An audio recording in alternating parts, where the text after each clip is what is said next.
department of the University of Crete. Then he moved to Germany to Austria. Okay, moved to Austria, but he got his degree from Germany. From the University of Munich. Okay. I forgot to say that the work with Professor Pavlavidis in his master's degree. Then moved to work on nanosecond physics in Austria and got a degree from Germany, from the University of Munich. He continued to work on Max Planck Institute when he was a group leader and got an ERC degree on nanosecond physics. And now, as of this year, he's a professor in the University of Rostock in Germany.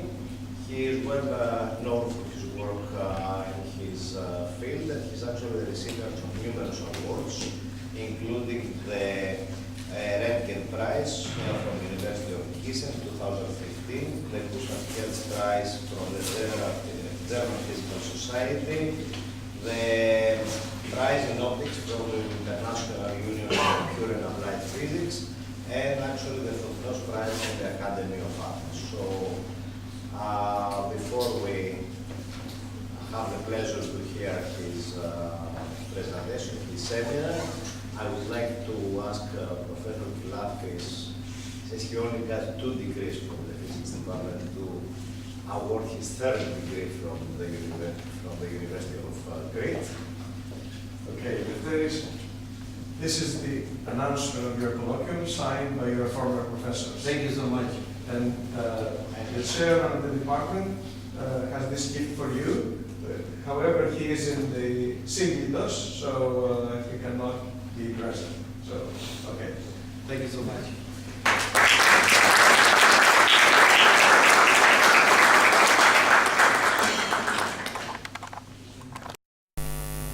I belong to the first generation of students that entered this building. So I started physics here in 1995 when we came from Knossos to here, just to make sure that I give the time setting properly.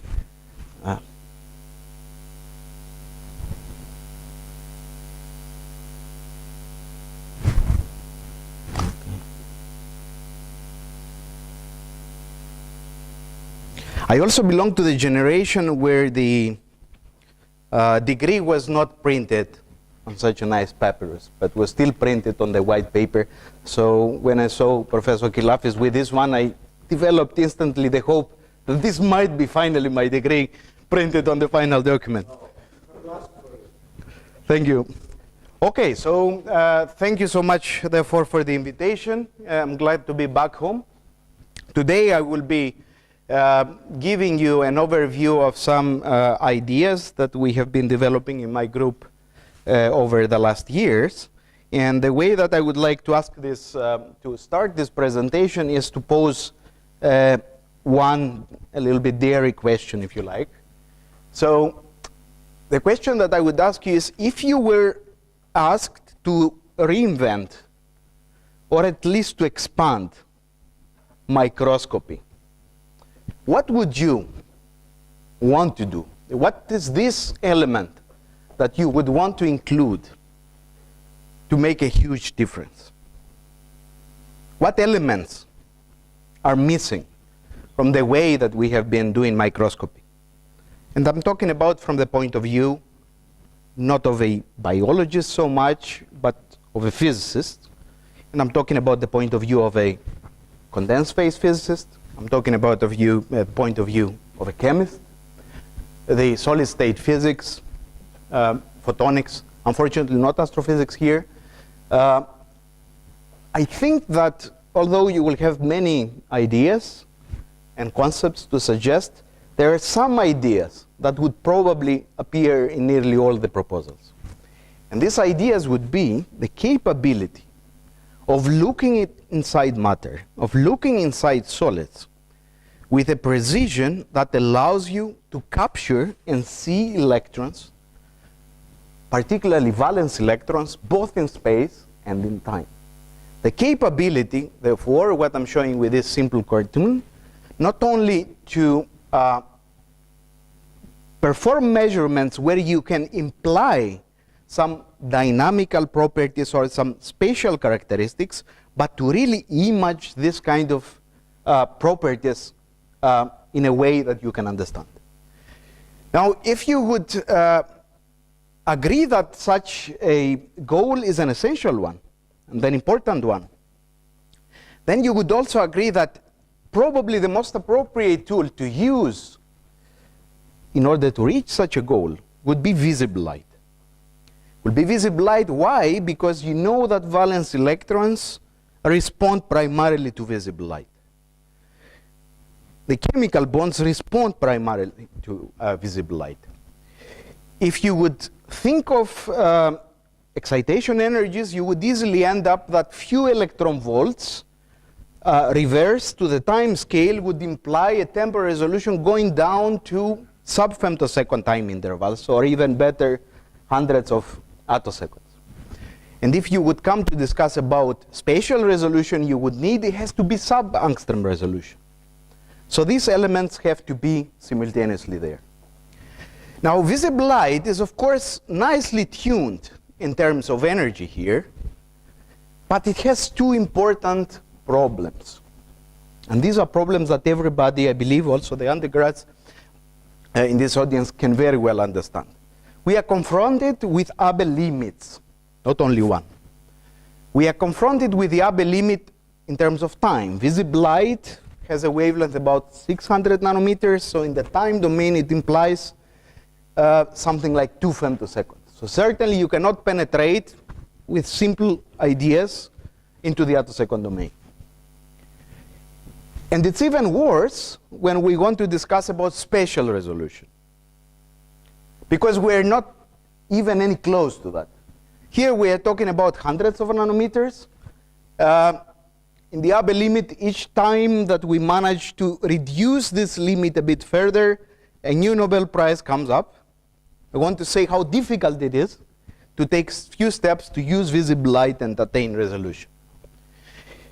But what I want to convince you today is that in this field of research we are working over the last years, we possibly can think of new ways that we still utilize visible light in a way that we can use it to reach sub-angstrom resolution and visualize electrons and take really electronic pictures.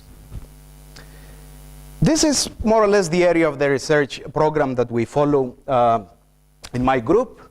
We are exploring the frontiers of time resolution utilizing visible light, and I will tell you what I mean with this.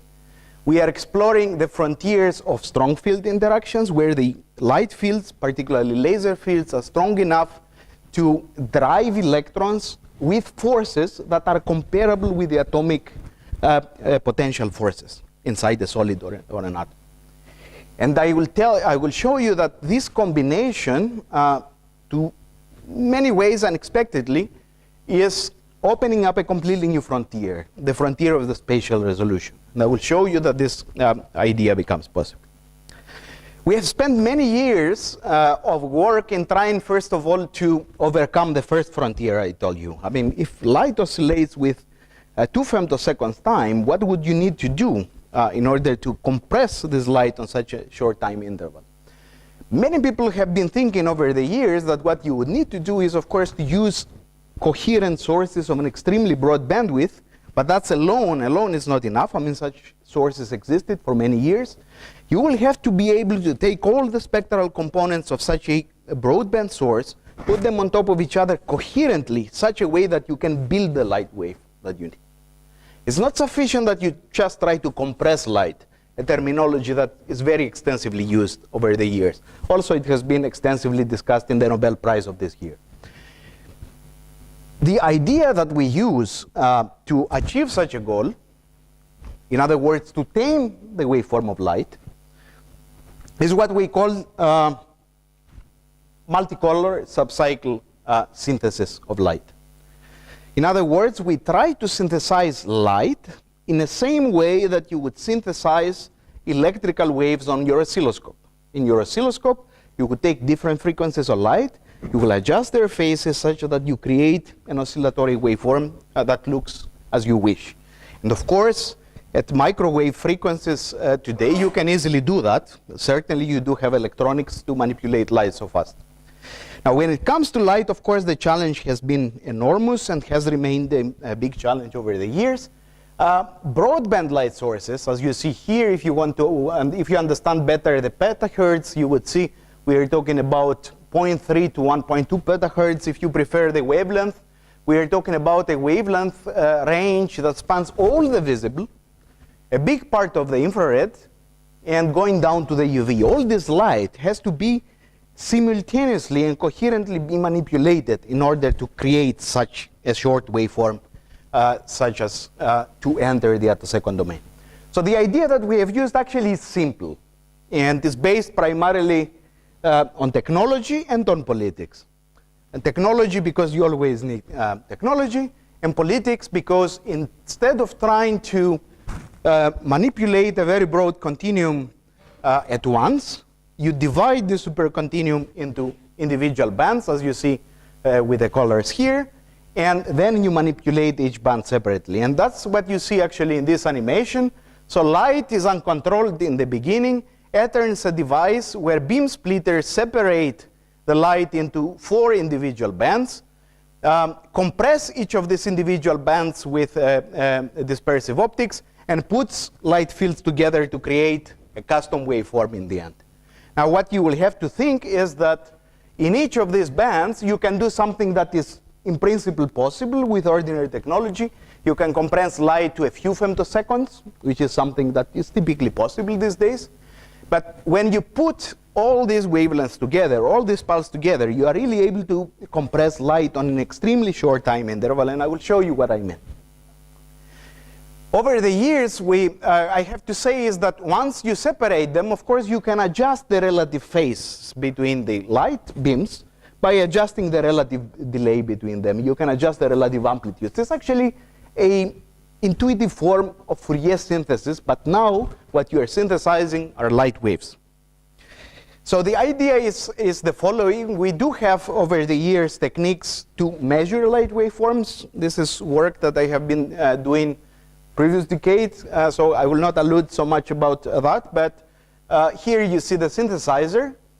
We create a waveform, and then we use attosecond metrology to characterize the light waveform with a measurement.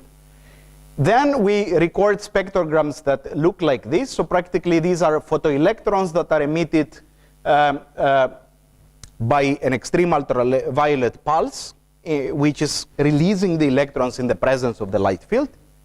And then we can measure directly the field waveform. Now, once we perform one measurement of the light field waveform, then we can give a feedback to the device to create another waveform that we like. So what I'm showing you here, and I want to highlight, is this is not something like simulation or something. These are really measurements of the light field that we are synthesizing. And if we can synthesize and adjust the phases in such a perfect way over a broad bandwidth, then in principle we can take a step further and try to put all the phases of all the waves together. And this is what you see actually in this last panel that is coming online right now.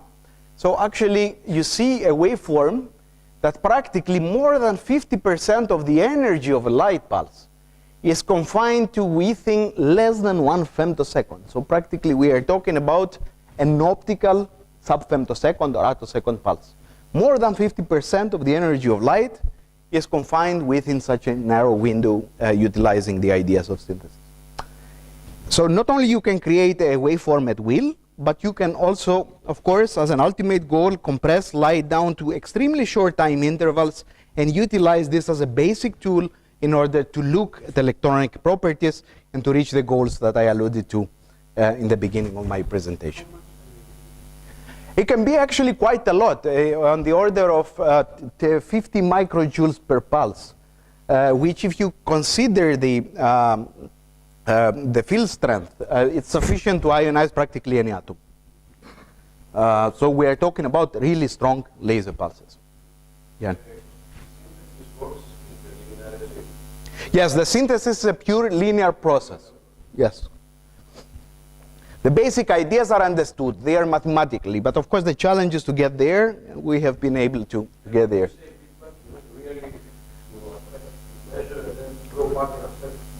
Right. Right. But there is not randomness, because you measure the exact phases and you know how much you have to compensate precisely to get where you want. And you do get where you want. Now, beyond these details, just to highlight, because I want to focus primarily the talk on what we can do with these tools, not on the tools themselves, I wanted first to allude where we are. So what is the state of the art?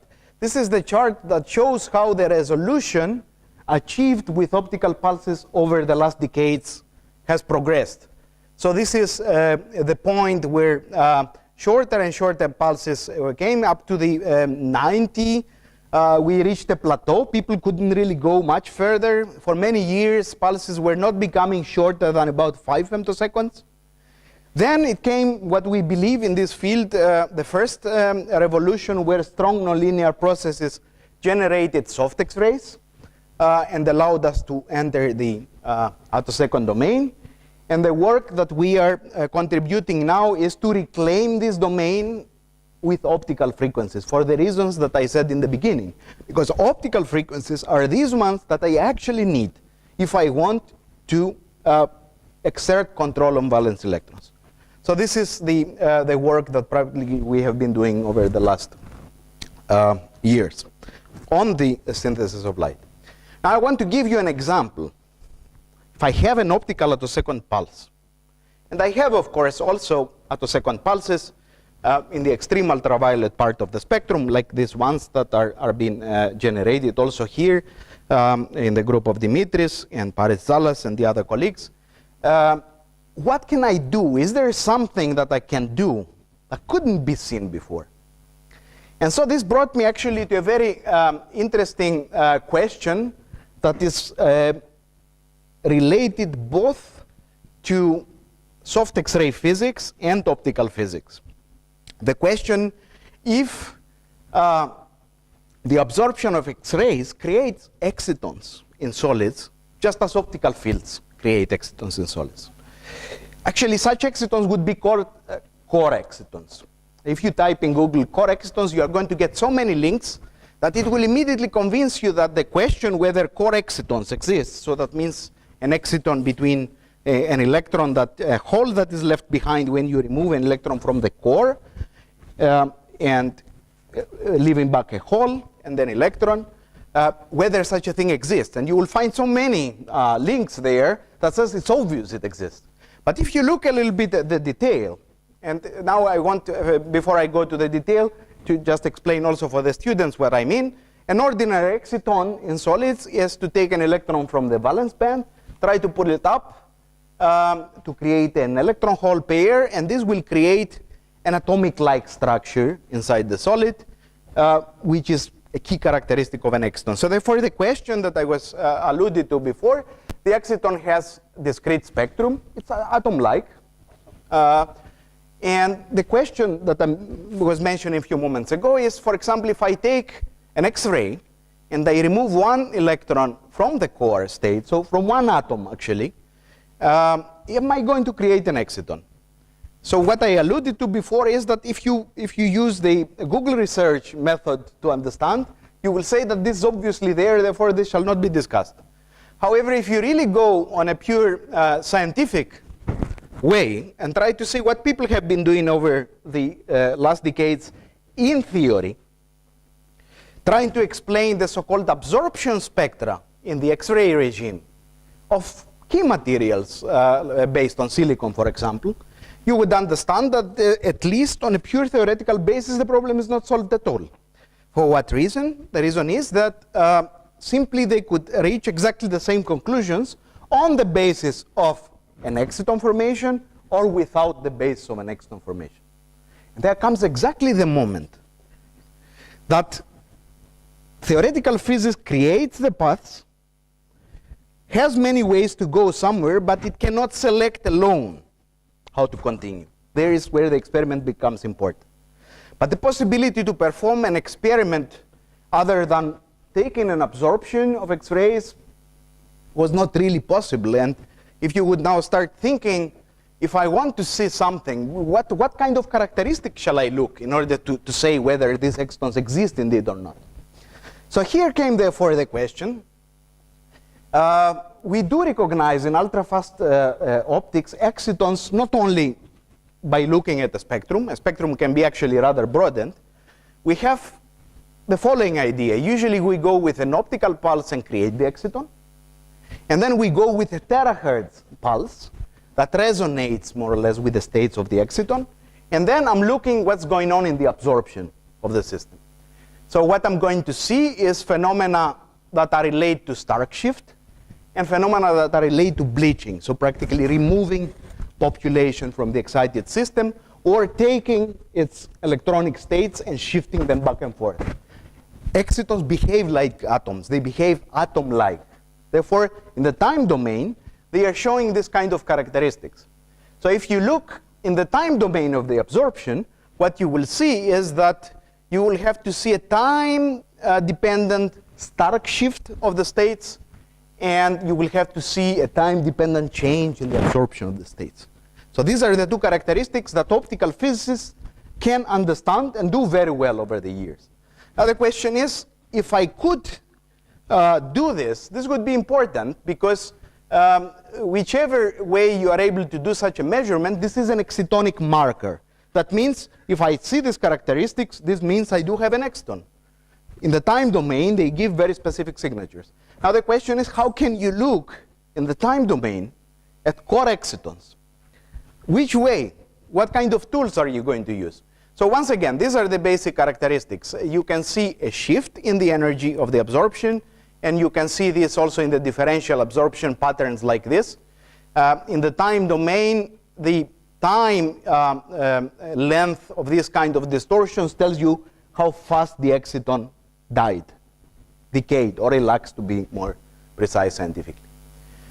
Now, if you want to do that, you need two new tools, right? So we're talking about electron volt bandwidth. That means that if you want to catch this process in time, your pulse of exciting the system will have to be in the attosecond domain plus X-ray. All right, that's something that we could do also a few years back.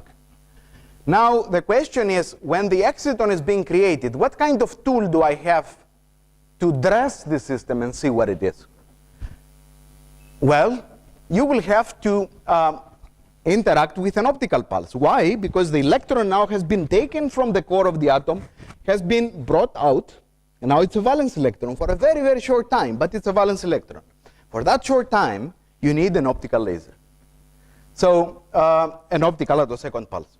So this is exactly the experiments we did. Here I'm showing you the excitonic markers that I showed you before, so the patterns that the system has to show if it's excitonic. And here is a picture of the experiment. So practically what we do here, why am I missing this? Yeah. We are shining with attosecond pulses a very thin film of SiO2 to create the exciton. And then with an optical attosecond pulse, like the one I've shown you before, we are modifying the excitation and try to see how it changes in time. So this is the static spectrum. You see this is the silicon edge. This is around 100 electron volts, one of the most known edges of silicon. This is the static spectra that ordinary X-ray spectroscopy would take.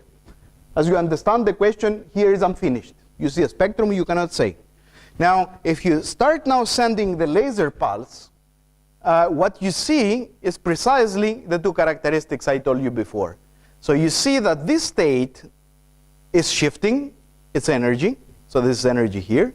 And this state is reducing its amplitude. So do you see these markers here as we have learned them from optical physics? So practically, if you see the time scale this occurs, this is in femtoseconds. So this is on the time scale of a femtosecond or less. So within this very, very, very short time is the time that this optical field allows you to perform the measurement. Now, if you look here, a trace that we call differential absorption, the length of the distortion tells you how fast the electron died. So how long did it take the exciton to relax? And you see here that we are talking about unbelievably fast time scales. So practically we are talking about time scales. So the X-ray pulse creates the exciton, and after about a few hundreds of attoseconds, as I will show you more detailedly later, the process is gone. The system has completely lost phase. So we are talking, therefore, when we want to say that we are looking at electrons, what do we mean? We mean that we are able to observe them after their coherent excitation and before the time that they have been converted from a coherent excitation to just a classical system. And for core excitations, so practically taking an electron and setting it free in solid, you see that the time scale is on the time range of. Why do you say that the exciton relaxes? What is the process you describe? Right. So this is there are two. If you allow me, I'll go a step further so that I answer it more nicely. The idea that we have used and developed gating techniques to analyze this kind of spectrograms that I've shown you before. These are details that are not so important for this understanding. But what is important is that we can find ways to look at this response and try to put numbers out of this experimental spectrogram. So what I'm saying is we can use formulation to describe the process and to show which way the process relaxes. So the basic idea that is being used here is shown in this diagram here. So the exciton is being created. Here you see the creation is occurring with a theta of t, so the attosecond pulse really creates the excitation. This is the decay that comes from the filling of the core hole. The filling of the core hole, however, is an extremely long process. So in this case, it has been seen in synchrotron. These are time scales of tens of femtoseconds. And these are the terms that come from the dephasing. What does that mean? You create this dipole, but at the moment you create this dipole, the core starts attracting electrons from the environment of the molecule towards the hole. And this, of course, creates new forces which act as a dephasing mechanism on the excitation. In the older times, you would call this phonon. However, this is just the onset of the phonon. The phonon, of course, is still a process that will take a very, very long time. However, these processes are so sensitive that even the onset of the phonon, just the motion in which the atoms would start moving slightly with respect to each other due to the electrostatic forces that are created, is sufficient to create and destroy the electronic coherence.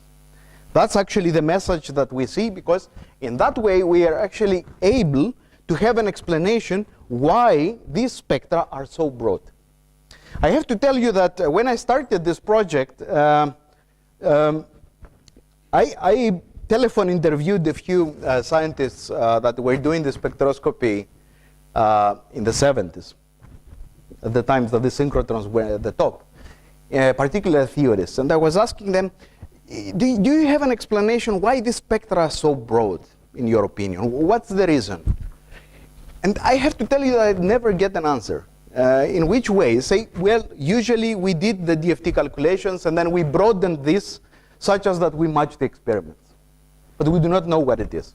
So to me it was a key question. Is this a very fast relaxation process, or there are just different incoherent states that I cannot just see? If this was the second, this time scale would have not been that fast. We do now know that A, these are excitons, B, they lose their coherence on extremely, extremely short time. And actually I can put you now here a few numbers so you understand. So here different excitation states show different relaxation times. So on the order of few femtoseconds to sub-femtosecond time intervals. But we can measure also within this short time that the system lives the quantum properties of the exciton. What would you like to know from an exciton? For example, you would like to know its polarizability as a physicist. Of course, you can measure the polarizability of an exciton only if you can measure it as long as it exists. And these measurements allow us to do that. And we are able really to measure parameters that we have been promising to our funding agents, if you like, for many, many decades, that we are really able to see now for the first time and put numbers into this kind of quantities. Of course, you will tell me such an excitation, if it's fast or slow, of course, from a fundamental point of view, it's important, but going a bit further, can you do something useful with it? In reality, the use of a laser to measure the exciton, let me go a little bit faster than this, implies the capability to interact with it. So practically, that means that this extremely fast excitation, driven by a laser, can be used as an X-ray gate. In other words, we are planning utilizing exactly the same technique to utilize a laser and an FEL laser, for example. You know, FELs are so popular, but are not even coherent light yet. And with laser to create, maybe for the first time, ultra-fast switches for X-ray radiation. We have no way of controlling X-ray radiation at the moment. So this would be a kind of more practical aspect, if you like, of this kind of ideas. So you see that we have to take the step from the measurement. First, the technology. Second, the measurement of fundamental quantities. Third, putting numbers on them. And now we are really able to make predictions as to how laser fields can become switches for X-rays.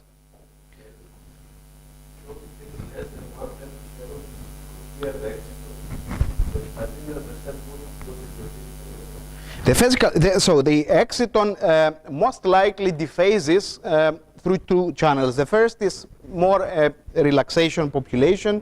That means that practically the core hole that you created will be filled. This is an atomic process.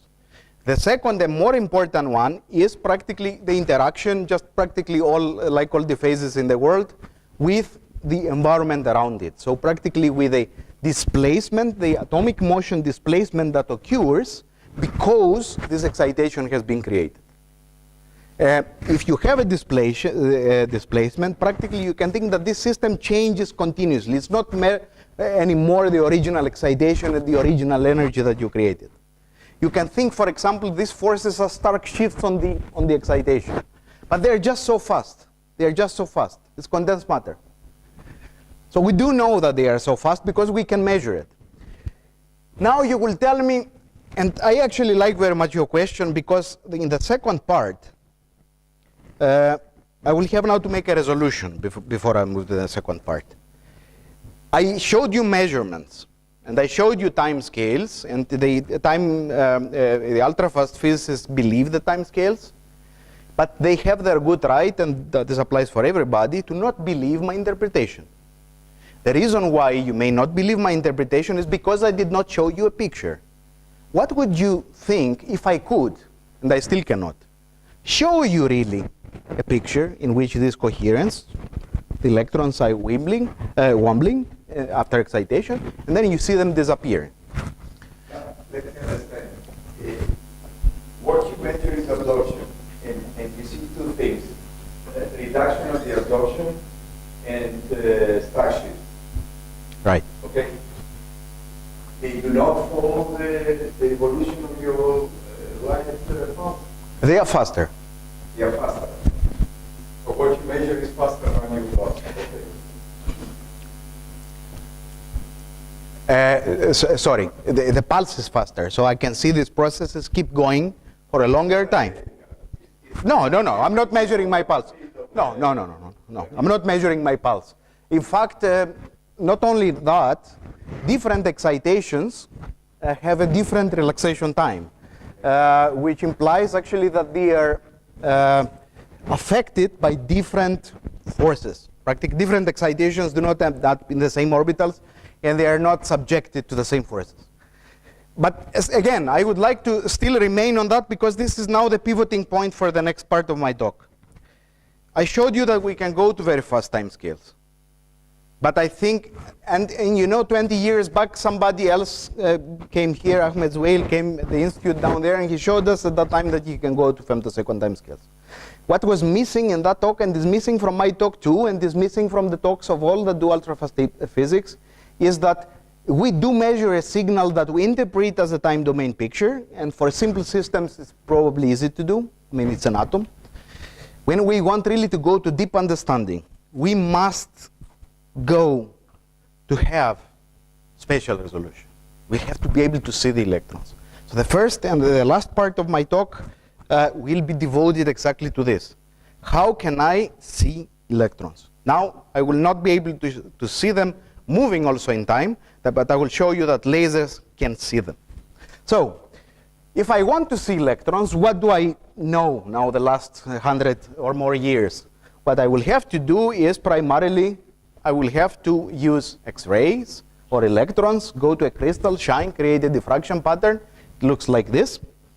These patterns correspond to the Fourier transform of my electron density. In fact, they correspond to the amplitude of the electron density, not the phase of the electron density. So, but nevertheless, this is the best we can go when I want to talk about bulk solids. And the question is, what are the conditions? And practically, I'm coming now to the second part of the conditions that we discussed in the beginning about how crystallography may look like, microscopy may look like. We answered the first part of the time domain. And here we have to think about the space. And so here I would have to be able to selectively see valence electrons. I will have to be able to measure electronic, mechanical, and optical properties of materials because these are related to valence electrons. I will have to be able to address the phase problem. The first experiments from Laue, that all times in electron and X-ray diffraction even earlier, did never address the phase problem. We did never address the phase problem. That means that from this picture, which is the Fourier transform, we do know the amplitudes, but we do not have the phases that allow us really to put the electrons where they are supposed to be. We just do not have that. We want to have, therefore, exactly what I'm saying here. Now, we want to be able to probe the changes in the structure faster than the internal degrees of freedom. In other words, the pulse that we use in order to see structure has to be fast enough so in order not to be affected from what we typically refer to as the Debye-Weller limit. So practically the atoms move while you are taking photographs, and in the end you are losing spatial resolution. X-ray diffraction has a resolution of about 1 angstrom, and this doesn't change by increasing the energy because simply the atoms move, and that doesn't depend on the energy. But you will have to be fast. If you are fast, then you might be able to do it. And in the end, the same technique that you will develop has to be compatible with time-resolved measurements. So all these things have to come together. I showed you the time-resolved measurements. They are possible with lasers. Now we have to go further. Now you will tell me, what kind of process would you think? What would you do with laser? There has been some experiments over the last years in which we have also contributed some work, where unexpectedly, in a very way, we didn't really expect that. But if you take a laser, a strong laser, and you shine it on a crystal, even an amorphous system, you do generate extreme ultraviolet radiation. If you were coming, some of you were coming from atomic physics, 10 years back, nobody of us was thinking about that. We always believed that trying to drive coherently a solid and to end up in the extreme ultraviolet, this is something that we'll probably have to forget. Nevertheless, nature surprises us sometimes, and although in the beginning have been a number of experiments showing that high harmonics of a laser can be generated, we later on showed that this radiation can go up to the extreme ultraviolet. Here the setup is actually very simple. You drive with a laser a thin film, then you generate extreme ultraviolet radiation, and you detect it on XUV spectrometer. It was actually such a simple experiment.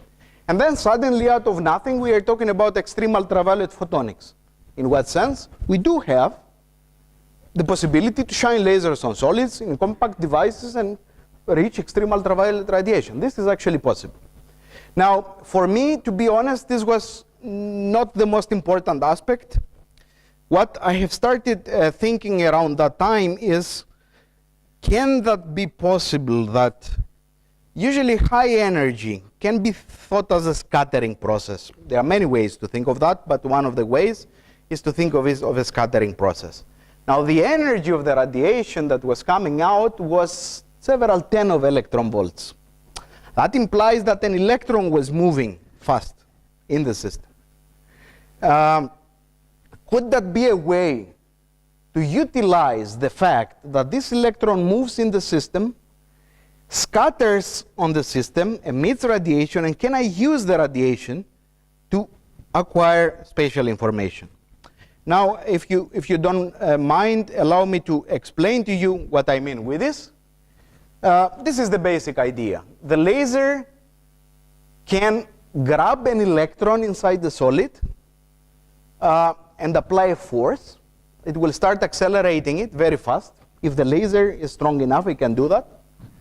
And then, if you put actually something like 1 volt per angstrom, now solids can stand 1 volt per angstrom. This is an enormous field strength.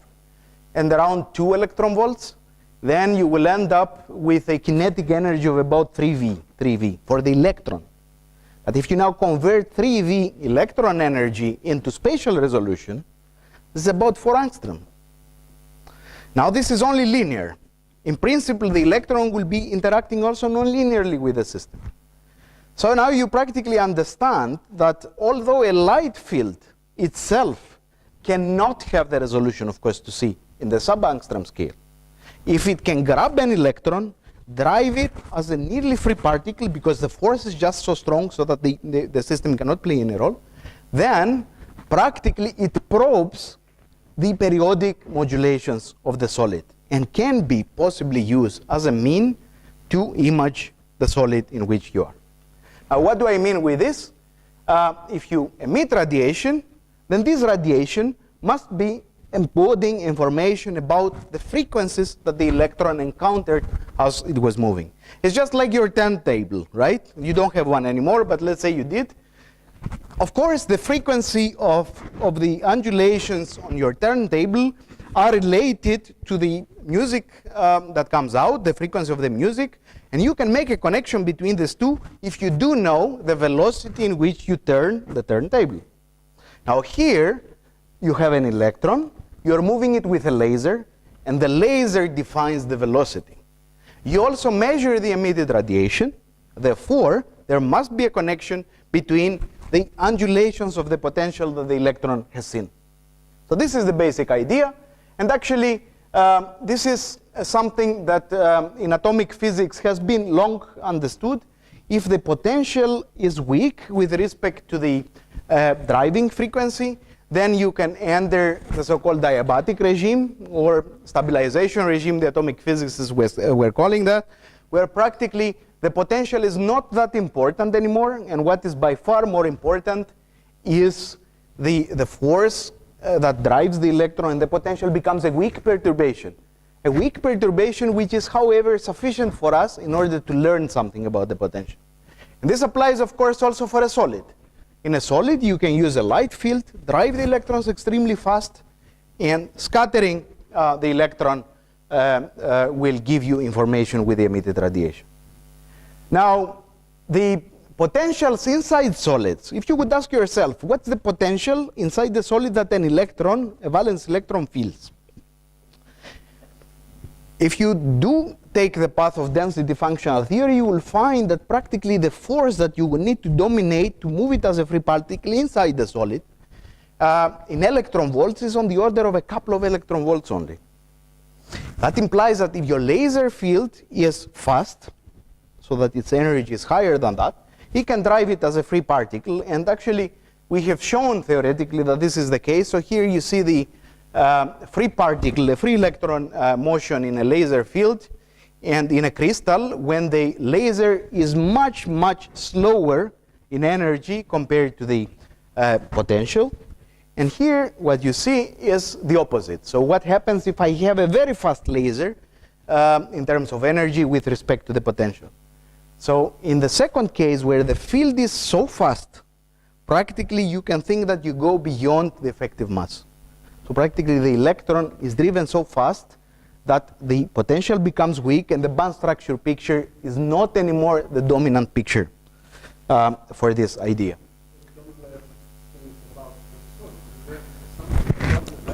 That would be correct if it is still a perturbation. So what I'm saying is, if you use a weak laser to drive a system where the electron is dominated by the potential, then practically the potential is, and the properties of the potential dominate the picture.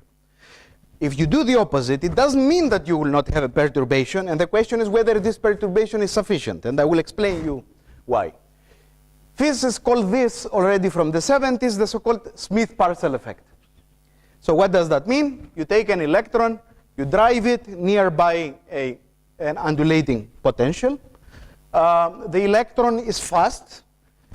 It nearly doesn't feel it, but nevertheless, you will have to have momentum conservation, and the electron will emit radiation that connects the velocity of the electron and the periodic undulation of the potential. Right.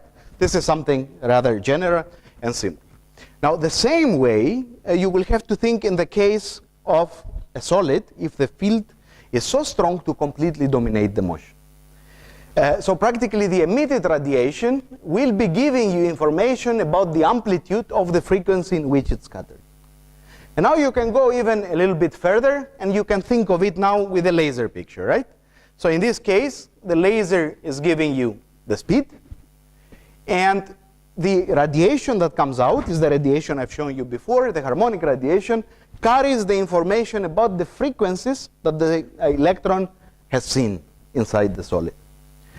You can formulate mathematically with rather simple mathematics developed many years back. So practically what you have is that the emitted radiation can be seen as a series of Bessel functions. I mean, it's usually the case when you have a periodic motion inside the periodic undulation, where there is information about the amplitude of each component of the potential, the field strength, and the frequency of the field. So if you do know that properties, then in principle you can understand exactly what is the frequency of the oscillating potential. Now you can see that a little bit in a more complex way. Think of a potential like this. In that case, you can also write intuitive equations. They have Bessel functions, but they are still intuitive, where you have the amplitude of each frequency component of your potential and the field strength to define the radiation that will be emitted. So these are the basic idea. You end up saying that if I look at a specific harmonic, then what I'm going to get is a sum of radiations that come from scattering in each component of the periodic potential. That's the basic idea. You can treat the system completely classically. If you try to think of it quantum mechanically, it will work too. So this is the basic idea. And then what I will have to do? Let me show you the basic idea. Now, if you use a system, here is magnesium fluoride. You drive it with a laser, then you start moving electrons in a specific direction. Now, how do we understand the potential of the system? In the Fourier transform, right? So that means that practically in the Fourier transform, I'm scattering the Fourier components of the potential. Now, if the Fourier projection theorem tells me that if I have performed this measurement, I'm going to get a cut of the potential in that specific direction. This is math that has been extensively used by many scientists in all demographic techniques today. And then, actually, you will be looking at your harmonics, and without going now into more details, I just explained you the basic idea. The intensity of the harmonics bear exact information about the potential shape in the direction that the electron has moved. Now this is the implementation of this idea, because theory is good, but the question is whether we can do these things. And so we have a laser, we can vary the intensity, we are measuring harmonics, and we can also rotate the crystal. We want to see how the potential looks like in all possible directions, and that means we will have to scan the crystal as we do also in crystallography. And here you see how different harmonics in the extreme ultraviolet part of the spectrum of the laser vary as a function of the angle of the crystal. So immediately there you see that actually some information is encoded that measures the directionality and shows that the crystal behaves differently in this process as I turn the angle. And now, let me show you a measurement. I mean, it's not very often that I would show anyone a fitting in one of my presentations, but this time I will. I'm going to show you several harmonics measured. These are the intensity dependence of the harmonics measured in the experiment. This is the fitting equation. For those that like delicate mathematics, this is what we call Henkel transform mathematics. And now I'm going to show you a simple algorithm, which is as fast as you will see now, that will try to tell us what was the potential looking like in this direction. And so you see that now running. It will just try to fit this line. So simple as that. And practically after a short while, you see that it tells us that it has seen something like this. So we are here. Here is the center. We have a crystal. We have symmetries. It says it sees something big from this side, something weak in the middle, something big on this side. Practically, this is the system is magnesium fluoride. And what it has seen magnesium in the middle, fluorine on the one side, fluorine on the other side. Now, fluorine is much bigger than magnesium because that's how valence physics is. In X-rays, you measure the opposite because X-rays measure inner electrons and they cannot see valence electrons. But here you see now that fluorine is a much bigger atom.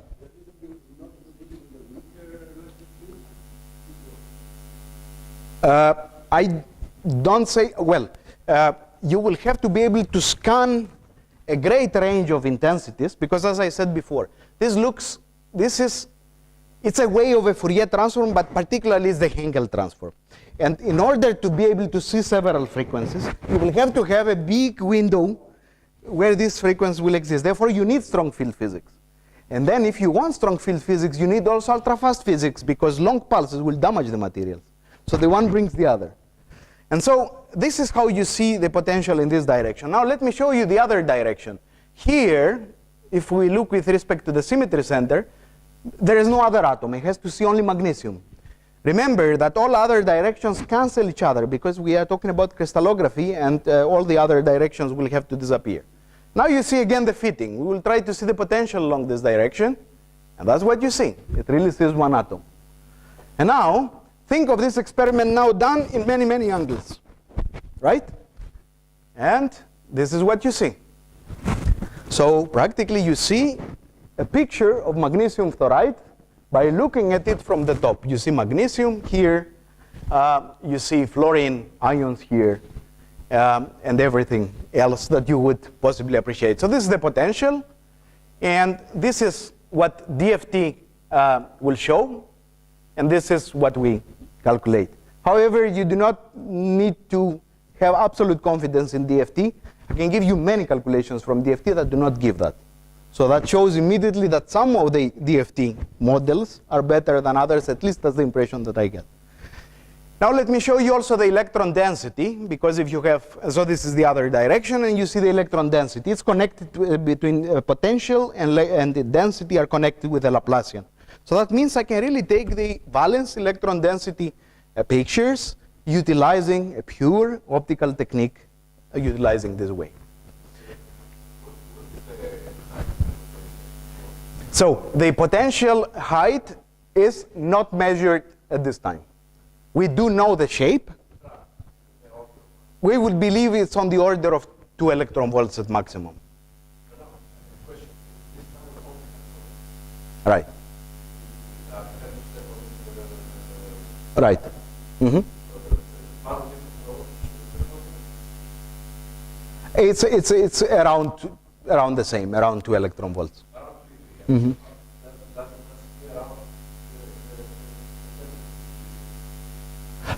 No, you will have to think, the ideal picture is with a pulse that has, of course, one carrier frequency. You will have to think that if you have a pulse, then practically you're getting a distribution around it. But the quantities that you measure, it's exactly the center of gravity of this. And that makes it equally accurate. So it doesn't really smear that out. So practically, the difference between the build-up of the signal of a fast pulse and the one frequency pulse is only the amplitude.